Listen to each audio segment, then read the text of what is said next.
Hello student बच्चों, हम chapter number 1 कर रहे थे क्लास 10th रियल नंबर्स, ठीक है। और मैंने आपको ये बताया था कि हमारे इस चैप्टर में दो इंपॉर्टेंट पार्ट्स हैं। ये चैप्टर दो पार्ट्स में डिवाइड है। The first is Euclid division algorithm, जिसकी हमने कुछ वीडियोस पहले देखी थी, ठीक है। और नेक्स्ट पोर्शन है हमारे पास इस चैप्टर का the fundamental theorem of arithmetic, ठीक है। क्या है हमारे पास? ये एक थ्योरम है अर्थमेटिक की। क्या बोलती है बच्चों ये थ्योरम? बहुत सिंपल है, बहुत इजी है। आपने अपनी डेली जब मैथमेटिक्स की है तो उसमें ऑब्जर्व भी किया होगा, ठीक है। लेकिन उसे क्या बोलते हैं? फंडामेंटल थ्योरम ऑफ अर्थमेटिक बोलते हैं। ये अब आज हम देखेंगे कि क्या चीज है, ठीक है। लेट सपोज मेरे पास एक 6 है, मैंने एक नंबर लिखा है यहाँ पे 6। कैसा नंबर है 6? एक पॉजिटिव नंबर है, ठीक है। पॉजिटिव इंटीजर कह दो इसको। अच्छा, उसके बाद क्या मैं कह सकता हूं कि 6 एक कंपोजिट नंबर है? कंपोजिट नंबर क्या होता है बच्चों मैथमेटिक्स में? कंपोजिट नंबर होता है एक नंबर जो दो नंबर्स को मल्टीप्लाई करके बनता है। तो क्या 6 किसी नंबर्स को मल्टीप्लाई करके बन रहा है? How you can check? आप इसके फैक्टर्स करेंगे, so if you factorize 6, so 2 into 3 and 3 into 1, तो मैं क्या लिख सकता हूं? 6 is equal to 2 into 3 into 1।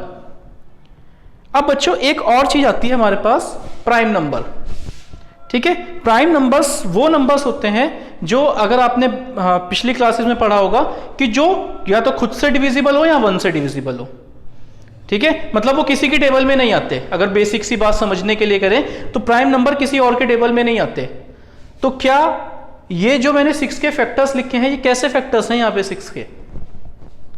They all are prime factors. 2 एक प्राइम नंबर है, 3 एक प्राइम नंबर है, 1 एक प्राइम नंबर है, ठीक है। ये कैसे फैक्टर्स लिखे मैंने 6 के? यहाँ पे प्राइम फैक्टर्स लिखे, ठीक है। हम 1 को नहीं लिखते जनरली, क्योंकि 1 तो होता ही है, तो हम इसको लिख सकते हैं 2 into 3। तो मैं क्या कह सकता हूं कि मैंने 6 को रिप्रेजेंट करा और 6 को मैंने फैक्टराइज करा किस में? 2 into 3 की फॉर्म में, where 2 and 3 are prime numbers, जहां पर 2 और 3 क्या है बच्चों? प्राइम नंबर्स हैं, ठीक है।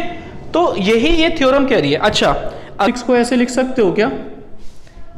हाँ, ये तो लिख सकते हैं हम भाई। 6 को आप 6 into 1 लिख सकते हो। लेकिन अगर मैं आपसे पूछता हूं कि मुझे 6 के प्राइम फैक्टर्स लिखने हैं, तो क्या 6 प्राइम है?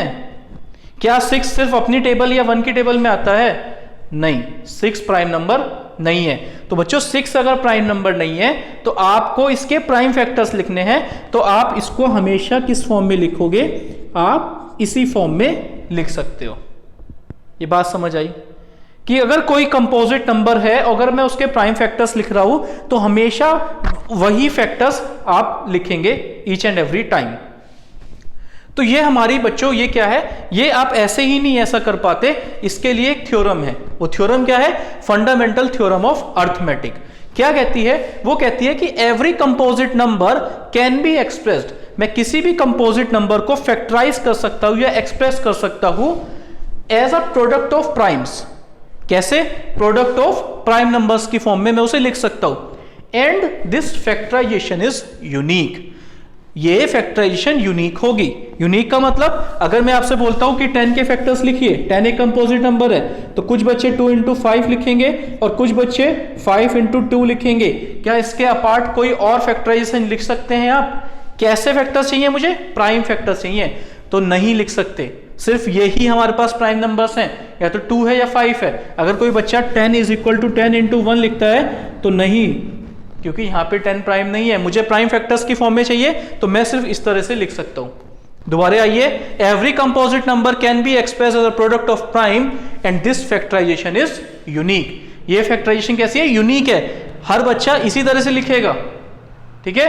कहीं पे आप चले जाइए, वो इसी तरह से लिखेंगे, apart from the order in which prime factors occur. एक और मोस्ट इंपॉर्टेंट बात कि ऑर्डर चेंज हो सकता है।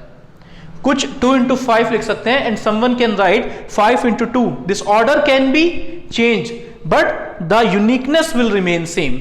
Means factors will always 2 cross 5 और 5 cross 2। Okay, so this is the fundamental theorem of arithmetic. एक और तरह से समझते हैं, the prime factorization of any natural number. मेरे पास कोई भी नेचुरल नंबर है, अगर मैं उसके प्राइम फैक्टराइजेशन लिखता हूं बच्चों, तो वो कैसे होंगे? हमेशा यूनिक होंगे। Apart from the order.